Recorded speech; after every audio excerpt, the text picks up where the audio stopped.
ನುಗ್ಗಿ ಹೊಡೆಯುತ್ತೇವೆ ಎಂದ ಟ್ರಂಪ್. ತಿಪ್ಪರ್ಲಾಗ ಹಾಕಿದ್ರು ಬಿಡಲ್ಲ ಎಂದ ಇರಾನ್ ಮೇಲೆ ಭೀಕರ ದಾಳಿ ಮಾಡತ್ತಾ ಅಮೆರಿಕ. ನಮಸ್ಕಾರ, ಈ ದಿನಕ್ಕೆ ಸ್ವಾಗತ. ನಾನು ಜಿಎಂ ಪವಿತ್ರ. ಇವತ್ತು ಏಪ್ರಿಲ್ 6ನೇ ತಾರೀಕು. ಅಮೆರಿಕ, ಇಸ್ರೇಲ್ ಮತ್ತು ಇರಾನ್ ನಡುವಿನ ಈ ಯುದ್ಧದಲ್ಲಿ ಗಂಟೆಗಳಲ್ಲಿ ದೊಡ್ಡ ಘಟನೆಗಳು ನಡೆಯುವಂಥ ಎಲ್ಲಾ ಸೂಚನೆಗಳು ಕಾಣಿಸ್ತಾ ಇದೆ. ಟ್ರಂಪ್ ಹಾಕಿರುವಂತಹ ಗಡುವು ಇವತ್ತೇ ಮುಗಿತಾ ಇದೆ. ಇರಾನ್ನ ಹಾರ್ಮುಜ್ ಜಲಸಂಧಿಯನ್ನ ತೆರಿಬೇಕು ಅಂತ ಅಮೆರಿಕ ಒತ್ತಾಯಿಸ್ತಾ ಇದೆ. ಇಲ್ಲ ಅಂತಂದ್ರೆ ಮಂಗಳವಾರ ಅಂದ್ರೆ ಏಪ್ರಿಲ್ 7ರಂದು ಇರಾನ್ನ ಪವರ್ ಪ್ಲಾಂಟ್ಗಳು ಮತ್ತು ಸೇತುವೆಗಳನ್ನು ಧ್ವಂಸ ಮಾಡೋದಾಗಿ ಟ್ರಂಪ್ ಸ್ಪಷ್ಟವಾಗಿ ಹೇಳಿದ್ದಾರೆ. ಆದರೆ ಇರಾನ್ ಯಾವುದಕ್ಕೂ ಬಗ್ಗೋದಿಲ್ಲ ಅಂತ ದೃಢ ನಿಲುವನ್ನು ತೋರುತ್ತಾ ಇದೆ. ಇದು ಕೇವಲ ಯುದ್ಧ ಅಲ್ಲ, ಇರಾನ್ ತನ್ನ ಗೌರವ ಮತ್ತು ಸಾರ್ವಭೌಮತ್ವವನ್ನು ರಕ್ಷಿಸುವಂತ ಹೋರಾಟವಾಗಿ ಈ ಯುದ್ಧ ಬದಲಾಗ್ತಾ ಇದೆ. ಟ್ರಂಪ್ ಸಾಮಾಜಿಕ ಮಾಧ್ಯಮಗಳಲ್ಲಿ ಟ್ವೀಟ್ ಮಾಡಿ, ಮಂಗಳವಾರ ಪವರ್ ಪ್ಲಾಂಟ್ ಡೇ ಮತ್ತು ಬ್ರಿಡ್ಜ್ ಡೇ ಆಗಿರುತ್ತೆ, ಹಾರ್ಮುಜ್ ಜಲಸಂಧಿನ ತೆರೀರಿ, ಇಲ್ಲ ಅಂತಂದ್ರೆ ನರಕವನ್ನ ತೋರಿಸಬೇಕಾಗತ್ತೆ ಅಂತ ಅಶ್ಲೀಲ ಭಾಷೆಗಳಲ್ಲಿ ಬೆದರಿಕೆ ಹಾಕಿದ್ದಾರೆ. ಇದು ಅಮೆರಿಕದ ಅಧ್ಯಕ್ಷರಿಗೆ ಎಂಥ ಕೋಪ ಬಂದಿದೆ ನೋಡಿ ಅಂತ ಟ್ರಂಪ್ ತೋರಿಸಿಕೊಂಡ ಹಾಗಿತ್ತು. ಇದರ ಜೊತೆಗೆ ಹಾರ್ಮುಜ್ ಜಲಸಂಧಿ ವಿಚಾರ ಮತ್ತೆ ಮುನ್ನೆಲೆಗೆ ಬಂದಿದೆ. ಇರಾನ್ ಹಾರ್ಮುಜ್ ಜಲಸಂಧಿಯನ್ನ ಮುಚ್ಚಿದೆ. ವಿಶ್ವದ ಬಹುಪಾಲು ಕಚ್ಚಾ ತೈಲ ಸಾಗಾಟ ಈ ಜಲಸಂಧಿ ಮೂಲಕನೇ ನಡೆಯೋದು. ಸೊ ಇರಾನ್ ಈ ಜಲಸಂಧಿಯನ್ನ ನಿಯಂತ್ರಿಸುವಂತ ಭೌಗೋಳಿಕ ಲಾಭವನ್ನ ಹೊಂದಿದೆ. ಇನ್ನು ಮುಂದೆ ಹಾರ್ಮುಜ್ ಮೊದಲಿನಂತೆ ಇರೋದಿಲ್ಲ ಅನ್ನೋ ಇರಾನ್ನ ಎಚ್ಚರಿಕೆ ಜಗತ್ತಿನ ಆರ್ಥಿಕತೆಯನ್ನು ನಡುಗಿಸುವ ಶಕ್ತಿಯನ್ನು ಹೊಂದಿದೆ. ಇದು ಮುಚ್ಚಿರೋದ್ರಿಂದ ಜಗತ್ತಿನಾದ್ಯಂತ ತೈಲ ಬೆಲೆ ತೀವ್ರವಾಗಿ ಏರಿಕೆ ಆಗ್ತಾ ಇದೆ. ಸಾಮಾನ್ಯ ಜನರ ಜೀವನದ ಮೇಲೆ ಇದು ಪರಿಣಾಮ ಬೀರ್ತಾ ಇದೆ. ಇರಾನ್ ಕೂಡ ಈಗ ಯಾವುದಕ್ಕೂ ಹೆದರ್ತಾ ಇಲ್ಲ. ಇರಾನ್ ವಿದೇಶಾಂಗ ಸಚಿವಾಲಯದ ವಕ್ತಾರ ಇಸ್ಮಾಯಿಲ್ ಬಗಾಯಿ ಅವರು ಸ್ಪಷ್ಟವಾಗಿ ಹೇಳಿದ್ದಾರೆ, ಅಮೆರಿಕ ದಾಳಿ ಮಾಡಿದ್ರೆ ನಾವು ಅದೇ ರೀತಿ ಉತ್ತರ ಕೊಡ್ತೇವೆ, ಇಡೀ ಪ್ರದೇಶವನ್ನ ಒಟ್ಟಿಗೆ ನಾಶ ಮಾಡ್ತೇವೆ, ಏನಾಗುತ್ತೋ ನೋಡೋಣ ಅಂತ ಹೇಳಿದ್ದಾರೆ. Would be one of reciprocating any such attack. Our armed forces have made it clear that in case Iran's infrastructure is attacked, we would react in kind. Our armed forces would target any similar infrastructure that is owned or in any way or manner related to the United States or contributes to their act of aggression against Iran. ಒಟ್ನಲ್ಲಿ Iran ತನ್ನ ಮೇಲೆ ದಾಳಿ ಮಾಡಿದ್ರೆ ಅದನ್ನು ತೀವ್ರವಾಗಿ ಪ್ರತಿರೋಧಿಸೋದಾಗಿ ಎಚ್ಚರಿಕೆಯನ್ನು ಕೊಟ್ಟಿದೆ.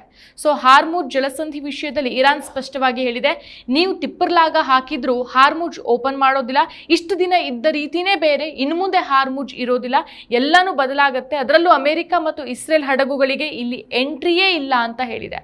So Iran ತನ್ನ ಗಡಿಯನ್ನು ರಕ್ಷಿಸುವಂತ ಹಕ್ಕನ್ನ ತನ್ನದೇ ಅಂತ ಭಾವಿಸ್ತಾ ಇದೆ. ಸೊ ಅಮೆರಿಕನ್ ಹಡಗುಗಳು ಬಂದ್ರೆ ಅವುಗಳನ್ನ ತಡೆಯೋ ಶಕ್ತಿ ಇರಾನ್ಗೆ ಇದೆ ಅನ್ನೋದನ್ನ ಇರಾನ್ ತೋರಿಸ್ಕೊಡ್ತಾ ಇದೆ.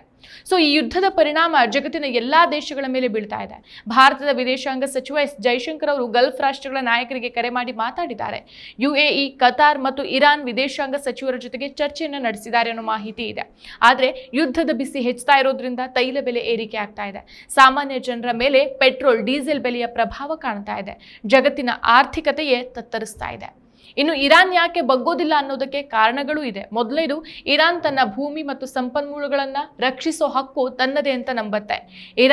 ಇನ್ನು ಹಾರ್ಮುಜ್ ಜಲಸಂಧಿ ಇರಾನ್ ಗಡಿಯಲ್ಲಿದೆ. ಅಮೆರಿಕ ಅಥವಾ ಇಸ್ರೇಲ್ ಬಲವಂತವಾಗಿ ತೆರೆಯೋಕೆ ಬಂದ್ರೆ ಅದನ್ನ ತನ್ನ ಮೇಲಿನ ದಾಳಿಯಾಗಿ ಇರಾನ್ ಪರಿಗಣಿಸುತ್ತೆ. ಇನ್ನು ಎರಡನೇದು, ಇತಿಹಾಸವನ್ನ ನೋಡಿದ್ರೆ ಇರಾನ್ ಹಲವು ವರ್ಷಗಳಿಂದ ಅಮೆರಿಕದ ಒತ್ತಡಕ್ಕೆ ತಲೆಬಾಗದೇನೆ ನಡೆದುಕೊಂಡು ಬಂದಿರೋದು. ಆರ್ಥಿಕ ನಿರ್ಬಂಧಗಳು, ಸೈನಿಕ ಬೆದರಿಕೆಗಳು, ಇವುಗಳ ನಡುವೆಯೂ ಸಹ ತನ್ನ ನಿಲುವನ್ನ ಇರಾನ್ ಬದಲಿಸಿಲ್ಲ. ಸೊ ಈಗಿನ ಪರಿಸ್ಥಿತಿಯಲ್ಲೂ ಸಹ ಅದೇ ಧೋರಣೆಯನ್ನ ಇರಾನ್ ಮುಂದುವರಿಸ್ತಾ ಇದೆ. ನಾವು ಯಾವುದಕ್ಕೂ ಹೆದರೋದಿಲ್ಲ, ದಾಳಿ ಮಾಡಿದ್ರೆ ಪ್ರತಿದಾಳಿ ಮಾಡ್ತೇವೆ ಅನ್ನೋದು ಇರಾನ್ನ ಸಂದೇಶ. ಇದಕ್ಕೆ ಕಾರಣನೂ ಇದೆ. ಇರಾನ್ ತನ್ನ ಪ್ರಭಾವವನ್ನ ಕೇವಲ ಗಡಿಗಳ ಒಳಗೆ ಮಾತ್ರ ಸೀಮಿತ ಮಾಡಿ ಇಟ್ಕೊಳ್ಳಲಿಲ್ಲ, ಬದಲಿಗೆ ಇರಾಕ್, ಸಿರಿಯಾ, ಲೆಬನಾನ್ ಮತ್ತು ಯೆಮೆನ್ ದೇಶಗಳಲ್ಲಿ ಅದರ ಪ್ರಭಾವ ಇದೆ. ಸೊ ಈ ಕಾರಣದಿಂದ ಅಮೆರಿಕ ಅಥವಾ ಇಸ್ರೇಲ್ ದಾಳಿ ಮಾಡಿದ್ರೆ ಹಲವು ಕಡೆಗಳಿಂದ ಪ್ರತಿಕ್ರಿಯೆ ಬರುತ್ತೆ. ಸೊ ಇದರಿಂದ ಯುದ್ಧ ಒಂದು ಪ್ರದೇಶಕ್ಕೆ ಮಾತ್ರ ಸೀಮಿತ ಆಗದೇನೆ ಸಂಪೂರ್ಣ ಮಧ್ಯಪ್ರಾಚ್ಯವನ್ನ ಆವರಿಸಬಹುದಾದ ಸಾಧ್ಯತೆ ಇದೆ. ಸೊ ಇಸ್ಮಾಯಿಲ್ ಬಗಾಯಿ ಅವರು ಹೇಳಿದಂತೆ ಅಮೆರಿಕ ಡಿಪ್ಲೊಮೆಸಿಯನ್ನು ಬಳಸಿಕೊಂಡು ಒತ್ತಡವನ್ನು ಹೇರೋಕೆ ಪ್ರಯತ್ನಿಸ್ತಾ ಇದೆ ಅಂತ ಇರಾನ್ ಆರೋಪಿಸಿದೆ. ಸೊ ಮಾತುಕತೆ ನಡುವೆಯೂ ಸಹ ದಾಳಿ ಮಾಡಿದ್ದಾರೆ. ಇನ್ನು ನಾವು ಇವರನ್ನು ನಂಬೋದಿಲ್ಲ ಅನ್ನೋದು ಇರಾನ್ ಅವರ ನಿಲುವು. ಸೊ ಈ ಸ್ಥಿತಿಯಲ್ಲಿ ಇರಾನ್ ತನ್ನ ಸೈನ್ಯದ ಶಕ್ತಿಯನ್ನು ತೋರಿಸ್ತಾ ಇದೆ. ಹಾರ್ಮುಜ್ ಅಲ್ಲಿ ಅಮೆರಿಕ ಮತ್ತು ಇಸ್ರೇಲ್ ಹಡಗುಗಳಿಗೆ ಪ್ರವೇಶ ಇಲ್ಲ ಅಂತ ಸ್ಪಷ್ಟವಾಗಿ ಎಚ್ಚರಿಕೆಯನ್ನು ಕೊಟ್ಟಿದೆ.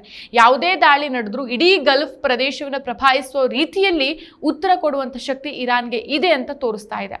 ಸೊ ಆದ್ರೆ ಇರಾನ್ನ ಈ ದೃಢ ನಿಲುವು ಅಮೆರಿಕಾಗೆ ದೊಡ್ಡ ಸವಾಲಾಗೋದಂತೂ ಖಂಡಿತ. ಸೊ ಟ್ರಂಪ್ ಈಗಾಗಲೇ ಗಡುವು ಮುಗಿದ ನಂತರ ಏನ್ ಮಾಡ್ತಾರೆ ಅನ್ನೋದು ಪ್ರಶ್ನೆ. ಇವತ್ತು ಗಡುವು ಮುಗಿತಾ ಇದೆ. ಸೊ ಮಂಗಳವಾರ ದೊಡ್ಡ ದಾಳಿಗಳು ನಡೆಯೋ ಸಾಧ್ಯತೆ ಇದೆಯಾ ಅಥವಾ ಯುದ್ಧದ ಪ್ರಭಾವ ಏನಾದ್ರೂ ಕಡಿಮೆ ಆಗ್ಬಹುದಾ ಅನ್ನೋದು ಗೊತ್ತಿಲ್ಲ. ಆದ್ರೆ ಇರಾನ್ ಬಗ್ಗೋದಿಲ್ಲ ಅನ್ನೋದಂತೂ ಸ್ಪಷ್ಟ. ಅದು ತನ್ನ ದೇಶದ ಗೌರವಕ್ಕಾಗಿ ಇರಾನ್ ಹೋರಾಡ್ತಾ ಇದೆ. ಯುದ್ಧ ಇನ್ನಷ್ಟು ಉಲ್ಬಣಗೊಂಡ್ರೆ ಇಡೀ ಮಧ್ಯಪ್ರಾಚ್ಯವೇ ನಾಶ ಆಗೋ ಸಾಧ್ಯತೆ ಇದೆ. ತೈಲದ ಬೆಲೆ ಇನ್ನಷ್ಟು ಏರ್ಬಹುದು, ಜಗತ್ತಿನ ಆರ್ಥಿಕತೆಗೆ ದೊಡ್ಡ ಆಘಾತ ಕೊಡಬಹುದು. ಇರಾನ್ ದೊಣ್ಣೆ ನಾಯಕ ಟ್ರಂಪ್ ಮುಂದೆ ಬಗ್ಗದೆ ನಿಂತಿರೋದು ಜಗತ್ತಿಗೆ ಒಂದು ಪಾಠ. ಸೊ ಬಲವಂತದ ಒತ್ತಡಕ್ಕೆ ಎಲ್ಲರೂ ಬಗ್ಗೋದಿಲ್ಲ, ಇರಾನ್ ತನ್ನ ನಿಲುವನ್ನು ಬದಲಾಯಿಸೋದಿಲ್ಲ ಅನ್ನೋದಂತೂ ಈಗ ಸ್ಪಷ್ಟವಾಗಿದೆ. ಸೊ ಈ ಯುದ್ಧ ಕೇವಲ 2 ದೇಶಗಳ ನಡುವಿನ ಯುದ್ಧ ಅಲ್ಲ, ಇದು ಜಗತ್ತಿನ ಶಕ್ತಿ ಸಮತೋಲನದ ಹೋರಾಟ. ಅಮೆರಿಕ ಎಷ್ಟೇ ಬೆದರಿಕೆ ಹಾಕಲಿ, ಇರಾನ್ ತನ್ನ ಮಾರ್ಗದಲ್ಲೇ ತಾನು ನಡೆಯುತ್ತೆ. ದೊಡ್ಡ ದೊಡ್ಡ ಘಟನೆಗಳು ನಡೆಯೋ ಸಾಧ್ಯತೆ ಇದೆ. ಆದರೆ ಒಂದು ವಿಷಯ ಅಂತೂ ಸ್ಪಷ್ಟ, ಅಮೆರಿಕದ ಮುಂದೆ ಇರಾನ್ ಬಗ್ಗೋದಿಲ್ಲ. ಇದು ಇರಾನ್ನಂತ ಸ್ವತಂತ್ರ ದೇಶದ ಹೋರಾಟ. ಜಗತ್ತೇ ಇದನ್ನು ನೋಡ್ತಾ ಇದೆ.